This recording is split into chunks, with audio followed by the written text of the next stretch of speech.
पहलगाम में हुए हालिया आतंकवादी हमले के बाद भारत और पाकिस्तान के बीच हालात एक बार फिर तनावपूर्ण हो गए हैं। दोनों देशों के बीच सैन्य हलचल तेज है और लोगों के मन में संभावित युद्ध को लेकर डर बैठ गया है। ऐसे में एक बार फिर चर्चा में है बाबा वेंगा की वो रहस्यमयी भविष्यवाणी जो उन्होंने साल 2025 के लिए की थी। क्या वाकई कोई बड़ा युद्ध सामने खड़ा है? पहलगाम में हुए हालिया आतंकवादी हमले के बाद भारत और पाकिस्तान के बीच हालात एक बार फिर तनावपूर्ण हो गए हैं। दोनों देशों के बीच सैन्य हलचल तेज है और लोगों के मन में संभावित युद्ध को लेकर डर बैठ गया है। ऐसे में एक बार फिर चर्चा में है बाबा वेंगा की वो रहस्यमयी भविष्यवाणी जो उन्होंने साल 2025 के लिए की थी। क्या वाकई कोई बड़ा युद्ध सामने खड़ा है? क्या हाल ही में आया भूकंप और क्षेत्रीय तनाव उसी भविष्य की आहट हैं? देखते हैं ये पूरी रिपोर्ट। बाबा वेंगा एक ऐसा नाम जो रहस्यमयी भविष्यवाणियों के लिए जाना जाता है। बुल्गारिया में जन्मी इस नेत्रहीन महिला ने 20वीं सदी में कई वैश्विक घटनाओं की भविष्यवाणी की, जिनमें 9/11 का हमला, राजकुमारी डायना की मौत और कोविड महामारी जैसी घटनाएं शामिल हैं।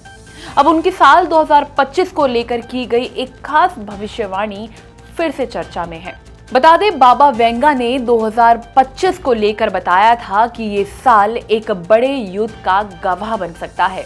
उन्होंने इसके स्वरूप को लेकर कोई स्पष्ट विवरण नहीं दिया, लेकिन संकेत दिए कि ये युद्ध वैश्विक स्तर पर विनाश ला सकता है।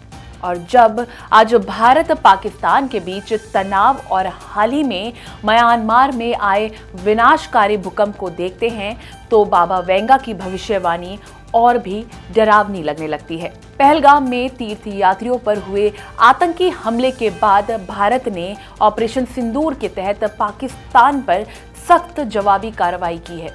सीमा पर सैन्य हलचलें बढ़ चुकी हैं और आसमान में S-400 मिसाइल सिस्टम जैसे डिफेंस हथियार तैनात हैं। ऐसे में युद्ध की आशंका को नकारा नहीं जा सकता। क्या ये वही चेतावनी है जिसका जिक्र बाबा वेंगा ने किया था? बाबा वेंगा की ये भविष्यवाणी अब लोगों के बीच डर और चर्चा दोनों का कारण बन गई है। हालांकि ये जरूरी नहीं है कि इन संकेतों का मतलब साफ तौर पर भारत पाकिस्तान युद्ध या सिर्फ एक ही घटना से हो।